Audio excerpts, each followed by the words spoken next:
पहली बार खजौली विधानसभा में कोई नेता नहीं विधायक बनेगा, कोई बेटा बनेगा और मेरे कथनी करने में कोई अंतर नहीं रहेगा। बेटा की तरह काम करूंगा और जब कभी काम नहीं करूंगा तो किसी से आप पूछ भी लीजिएगा। और 2-4-10 आदमी तो वैसे ही शैतानी करते हैं। सर्प काटने से मृत्यु हो जाता है। जहां के लोगों को मृत्यु हो जाने के बाद मृत्यु प्रमाण पत्र के लिए हजारों मांगा जाता है रुपया, वैसा भ्रष्टाचारी सिस्टम, जिस सिस्टम के तहत गरीब दब जाते हैं और कुछ लोग जब समय आता है तो सिर्फ चर्चा करता है कि कैसे यहाँ पर राजनीति हो रही है, पुरानी बातों को याद करवाना चाहता है। भोकाल करते थे, पटना में भोकाल कैसे किया? अब तो बिहार में भी भोकाल मचाने की बात कर रहे हैं बृज किशोर यादव जी। जी हाँ, मैं बता दूं, जो मैं खजौली विधानसभा जब एंट्री लिया तो कई लोगों से मैंने पूछा जो बृज किशोर जी का घर का है, उन्होंने कहा क्या ऑक्सीजन मैन की बात कर रहे हैं? तो जी हाँ, तो ऑक्सीजन मैन का घर इधर से। जी मैं वही ऑक्सीजन मैन की बात क्या हूँ, वही एम्बुलेंस मैन की बात क्या हूँ, मैं उन्हीं ऑक्सीजन मैन से भी बात क्या हूँ जो पूरे विधानसभा ही नहीं, बात करूं तो पूरे बिहार लेवल पे एक अलग भौकाल मचाया। सोशल मीडिया के जमाने में तो उन्होंने ऐसे ऐसे बातों को रख दिए हैं जो अभी के समय में नेताओं को सोचना क्या, बड़े बड़े लोग भी नहीं सोच पाते हैं। आपके लिए निश्चित रूप से विधानसभा में प्रस्ताव लाऊंगा कि सोशल मीडिया को मजबूत करें और सोशल मीडिया के साथियों को निश्चित रूप से कुछ न कुछ सरकारी सहायता मिले। कैसे नहीं, ऑक्सीजन कहां से आएगा, ब्लड कहां से आएगा, हमारे साथी जाएंगे कहां, आम गरीब किसान मजदूर दलित शोषित कहां जाएंगे? जिसके पास पैसा है उसका इलाज पारस में होता है, उसका इलाज बड़े बड़े हॉस्पिटल में होता है। अभी मधुबनी जिला के खजौली विधानसभा अंतर्गत ऐसे मैन के पास है जिसे ऑक्सीजन मैन के नाम से लोग जानते हैं। अभी हम बात करेंगे जो आरजेडी ने बृज किशोर यादव को चुना है और मधुबनी जिला के खजौली विधानसभा में इनका एक अलग भौकाल मचा है। सर, सोशल मीडिया से लेकर के हर जगह बृज किशोर यादव का कुछ अलग ही चल रहा है, क्या कहेंगे इस पर आप? नहीं, सबसे पहले तो आप सभी सोशल मीडिया साथियों को दिल से आभार व्यक्त करते हैं कि आज जो हमें मंजिल मिली है उसमें सोशल मीडिया का बहुत बड़ा योगदान है। और आने वाले दिन में साथियों मैं बताता हूं कि आप लोगों को जब आप लोग कोई न्यूज के लिए जाते हैं तो लोग आप लोगों को टोटी वाला कहता है। मेरे बनने के बाद आपके लिए निश्चित रूप से विधानसभा में प्रस्ताव लाऊंगा कि सोशल मीडिया को मजबूत करें और सोशल मीडिया के साथियों को निश्चित रूप से कुछ न कुछ सरकारी सहायता मिले। आपको लोग ऑक्सीजन मैन कहते हैं, आपको लोग एम्बुलेंस वाला कहते हैं, आपको लोग ब्लड डोनर के नाम से जानते हैं, आप विभिन्न तरह के समाज सेवा करते हैं और आज आप विधानसभा में आप विधायक पद पे लड़ने गए हैं। यदि आप जीत जाते हैं तो इन सब गरीबों के लिए, मरीजों के लिए क्या क्या उपयोगिता करेंगे, क्या क्या उपलब्ध करवाएंगे? आप जितना चीज कहे हैं वही सबसे पहले करेंगे। ऑक्सीजन एनी हाउ उपलब्ध रहेगा। आप कैमरा को घुमा दीजिएगा, अभी भी मेरे यहाँ 5-6 वहां बाद में जाके ले लीजिए, मेरे घर में 5-6 सिलेंडर रखा हुआ। तो आपने कहा ये 3 प्रखंड है, तीनों प्रखंड में जरूर मैं एम्बुलेंस डालूंगा। और सबसे बड़ी बात आपने जो कहा है, अभी भी मेरे नजदीक आईजीएमएस के लिए पेशेंट आए हैं बेल्ही का, जिसका ब्रेन हेमरेज। तो अब इनको हमको भेजना है पटना। गरीब परिवार के कैसे कहाँ जाएंगे? अब इनका मन विचलित हो रहा है, जबकि मेरा आदमी है वहां, वो इलाज करा देंगे, फिर भी इनका मन विचलित है। तो निश्चित रूप से इनके लिए हम सारी व्यवस्था करेंगे और इसी अभियान के तहत हम सबसे पहले पटना में दलान खोलेंगे। शर्त एक है मेरा, में दलान खोलेंगे। हाँ, दलान का मतलब ये है कि आम गरीब किसान मजदूर जो आसानी से आपके पास पहुंच सके, आसानी से बैठ नहीं, उनको बुझाए कि अगर दिन में कहीं भी टहलता है तो रात में लोग अपने मंजिल घर पर आ जाता है, चाहे वो घर पक्का का हो या फूस का हो। तो उसी प्रकार लोग जाएंगे तो कहेंगे पटना में जाना है तो कहाँ जाना है, तो दलान पर जाना है। तो मानव सेवा के नाम से राष्ट्रीय जनता दल द्वारा अधिकृत रहेगा वो कार्यालय, जहाँ आम आवाम आएंगे।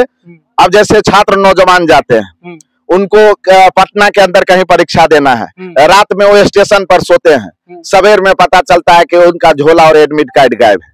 हाँ, ऐसा तो होता है। तो फिर वो परीक्षा से वंचित रह जाते हैं। वोट दिए अपने विधायक का, विधायक एसी में रहते हैं, लेकिन उनके लिए कोई व्यवस्था नहीं है। तो सिर्फ इलाज कराने वाले के लिए ही नहीं, जो नौजवान है उसके लिए भी। और वो बहुत बड़ा बात तो हम नहीं कर सकते हैं कि हम बहुत बड़ा कार्य कर देंगे, लेकिन यह छोटी मोटी समस्या के लिए लोगों को, आम जनों को कहीं जाना नहीं होगा। आपने परीक्षा का चर्चा किया, अभी आपके जो नेता हैं तेजस्वी यादव जी हर घर नौकरी देने की बात कही है, तो आप युवकों को, खास करके जो पढ़े लिखे युवा हैं, उनके लिए आप क्या करेंगे अपने विधानसभा के अंतर्गत? माननीय नेता तेजस्वी प्रसाद यादव कहते हैं कि उम्र में वो कच्ची है लेकिन जुबान का वो बहुत पक्की है। हाँ। फुलपरास में उन्होंने कहा था कि हम सर्वे करा के टिकट देंगे आपके सामने में सर्वे कर। जब हम आए हैं तो हमें लगा जो करीब मेन रोड से करीब 3-4 किलोमीटर अंदर आता है, सुदूर गांव पड़ता है। यहाँ तक पहुंचने के लिए मुझे करीब 50 लोग से पूछना पड़ा ब्रिज किशोर जी का घर कहाँ है, तब जाके पहुंचा। और सुदूर गांव से आपको उठाया, मतलब इसमें तेजस्वी यादव सर्वे का ये प्रतिफल है। निश्चित रूप से आम जनों के द्वारा जहां जहां आप चले जाइए ना बगल में अरुण कुशवाहा जी को मिला है। और कोई अगर पार्टी में अगर पैसे की चर्चा करती है तो लानत है ऐसे लोगों पर, ऐसे लोगों की जुबान पर हमें लानत है। तेजस्वी पैसा का भूखा नहीं है तो ब्रज किशोर को टिकट नहीं मिलता। अगर पैसा पर अगर देते तो बड़े बड़े लोग हैं जो करोड़ नहीं करोड़ों करोड़ के मालिक है। आपने कितना बार मुखिया रहा? नहीं, वैसे तो हम एक बार मुखिया रहे हैं। एक ही बार मुखिया बने और इतना? एक बार मुखिया हम रहे हैं, एक बार पिताजी रहा है, 2 बार हमारी माँ रही। और मुखिया पिताजी 150 वोट से जीते थे, आज वह बढ़ते बढ़ते 2000-2500 तक चला गया। तो ऐसा नहीं है कि मेरे पंचायत के लोग विश्वास नहीं करते। मैं आज भी आपके चैनल से दावा करता हूं कि मैंने अपने नेता को कहा है कि पूरे बिहार में खजौली विधानसभा राष्ट्रीय जनता दल महागठबंधन का आपका ये उम्मीदवार, आपका ये सिपाही, आपका ये कार्यकर्ता 110 में जीत के आएगा। 110 में जीत के आएगा। आप नोट कर लीजिएगा, सबसे ज्यादा वोट से जीतने वाले 110 में कर रहे हैं, उसको नोट कर लीजिएगा। मेरी कथनी और करनी में अंत नहीं है। मैं जब सोशल मीडिया पर बोलता हूं, जब मेरा बात को रिकॉर्डिंग होता है तो मैं कहता हूं साथियों रिकॉर्ड करके, और जब वो समाप्त हो जाए हम उस चीज पर काम नहीं करते हैं तो एक बार सुना दीजिएगा। लोग कहते हैं जो जंगल राज था, जंगल राज में खास करके बलात्कारी हुआ, मतलब ज्यादा बढ़ गया था, इस सब पे आप कैसे अंकुश लगाएंगे और क्या कहेंगे? महोदय, आप सोशल मीडिया के साथी है, आप लोग कम से कम ऐसी चर्चा मत कीजिए। हाँ। क्योंकि आप बिकाऊ मीडिया नहीं है, आपसे मोदी गोदी नहीं संपर्क किया हुआ है, आप सोशल मीडिया के साथी है। तो कम से कम ये बताइए कि आज प्रतिदिन का जो रिपोर्ट आता है उसमें कितना बलात्कार आता है? अभी बहुत ज्यादा हो रहा है। अभी तो फिर वो हो गया, ये है मंगल राज। तब नहीं, ये वही मंगल पांडे का मंगल राज है जहाँ बासोपट्टी में सर्प काटने से मृत्यु हो जाता है, जहां के लोगों को मृत्यु हो जाने के बाद मृत्यु प्रमाण पत्र के लिए हजारों मांगा जाता है रुपया।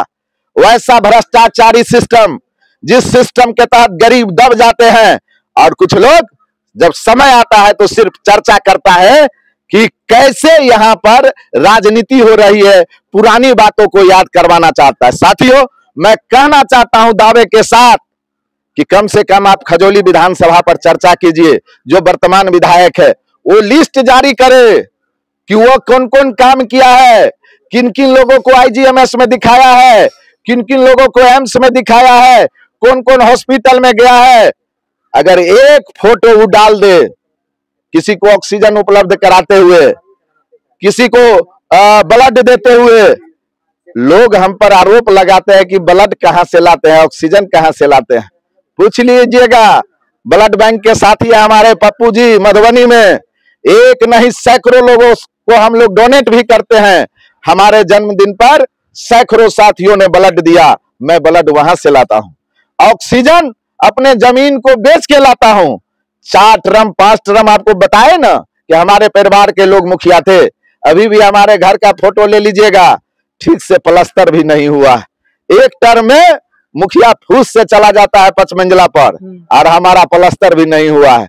और अगले पंचवर्षीय में हमने जो घोषणा पत्र दिया था, सरकार को एफिडेविट किया था, हमने उसमें दर्शाया था जितना जमीन, और कल हमने जो जितना जमीन दर्शाया है आपको पता चल जाएगा हमने कितना जमीन बेचा है। घट गया पूरा।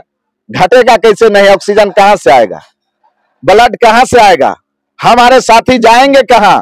आम गरीब किसान मजदूर दलित शोषित कहां जाएंगे? जिसके पास पैसा है उसका इलाज पारस में होता है, उसका इलाज बड़े बड़े हॉस्पिटल में होता है। लेकिन गरीब के लिए परसों रात जो हमारे साथी ने मनमोहन के सादा के लिए ब्लड की व्यवस्था किया है, आप पूछ लीजिए उस सादा को जाने की व्यवस्था नहीं था, साथियों ने एम्बुलेंस मुहैया कराया। जब मेरा एम्बुलेंस खाली नहीं रहता है तो साथियों के द्वारा मैं अपना, जब कोई फोन आता है तो एम्बुलेंस बुक करा के देता हूं। किसी को ये नहीं कहता कि आपको एम्बुलेंस ऐसे मिलेगा वैसे मिलेगा। इसीलिए साथियों, ज्यादा बात विचार अगर करना है किसी को कि इनकी चर्चा कैसे है, इनकी भौकाल कैसे है, इनके हम आम जन बोलता है, हम आम जन के लिए जगते हैं। पहली बार खजौली विधानसभा में कोई नेता नहीं विधायक बनेगा, कोई बेटा बनेगा और मेरे कथनी करने में कोई अंतर नहीं रहेगा। बेटा की तरह काम करूंगा और जब कभी काम नहीं करूंगा तो किसी से आप पूछ भी लीजिएगा। और 2-4-10 आदमी तो वैसे ही शैतानी करते हैं, उनकी तो हरकतें होती है ऐसी। वो तो जैसे जैसे हम कोई शुभ काम भी करेंगे तो वो खोजते रहते हैं कि इसमें अशुभ का लाइन कहाँ है। वो कहेंगे कि 12 बजे में ये काम कर दिया इसीलिए अशुभ हो गया। एक श्याम चौक है जहां आम जनों की बैठने के लिए व्यवस्था कर रहे थे तो लोग कह रहा था अब यहाँ पर बाहरी आदमी बैठेगा। अभी वहां सैकड़ों परिवार का स्थानीय लोग वहां पे बैठते हैं, सैकड़ों। सुबह में लोग 4 बजे 5 बजे जाते हैं। पहले कई घटनाएं घटती थी, पूर्ण रूप से बंद हो गया है। इसीलिए आने वाले दिन में खजौली विधानसभा इतिहास तो रचेगा ही, लेकिन पूरे बिहार के लिए एक अलग उदाहरण भी बनेगा। और आपको हम आमंत्रित भी करेंगे पटना में। आप जरूर पूछिएगा कि आप तो खजौली में भौकाल करते थे, पटना में भौकाल कैसे किया। अब तो बिहार में भी भौकाल मचाने की बात कर रहे हैं ब्रिज किशोर यादव जी। जी हाँ, मैं बता दूं, जो मैं खजौली विधानसभा जब एंट्री लिया तो कई लोगों से मैंने पूछा जो ब्रिज किशोर जी का घर का है। उन्होंने कहा क्या ऑक्सीजन मैन की बात कर रहे हैं? तो जी हाँ, तो ऑक्सीजन मैन का घर इधर से। जी मैं वही ऑक्सीजन मैन की बात क्या हूँ, वही एम्बुलेंस मैन की बात क्या हूँ, मैं उन्हीं ऑक्सीजन मैन से भी बात क्या हूँ जो पूरे विधानसभा ही नहीं, बात करूं तो पूरे बिहार लेवल पे एक अलग भौकाल मचाया। सोशल मीडिया के जमाने में तो उन्होंने ऐसे ऐसे बातों को रख दिए हैं जो अभी के समय में नेताओं को सोचना क्या, बड़े बड़े लोग भी नहीं सोच पाते हैं। जो एक साधारण एक सुदूर गांव से निकला हुआ व्यक्ति आज विधानसभा में जीत करके जाएंगे और बैठेंगे, वो लोग इतना काम के हैं, आम जनों के साथ काम के। मैं 1-2 युवा साथी से बात कर लूंगा क्योंकि जब युवा साथी हैं तो उनसे पूछना। क्या कहेंगे ब्रिज किशोर यादव जी के बारे में आप? ब्रिज किशोर भैया बहुत काम किया है खजौली विधानसभा क्षेत्र से। आप पहले मुखिया भी है, अभी मान सम्मान जनता को जहाँ भी जरूरी पड़ता है वहाँ हर तैयार रहता है वो भैया ब्रिज किशोर जी। ठीक है भाई, हर एक आपदा में ये साथ रहते हैं, बेटा के तरह खड़ा रहते हैं। इसी लेकर के जो है सब जनता तो खड़े रहेगा, इसमें तो कुछ कहने का है ही नहीं। चलो विशेष में खजौली विधानसभा के एक व्यक्ति से आग्रह करूंगा जो वीडियो को शेयर कर दीजिएगा और अपना विचार कमेंट बॉक्स में अवश्य लिख दीजिएगा। तत्काल के लिए धन्यवाद। जय हिंद।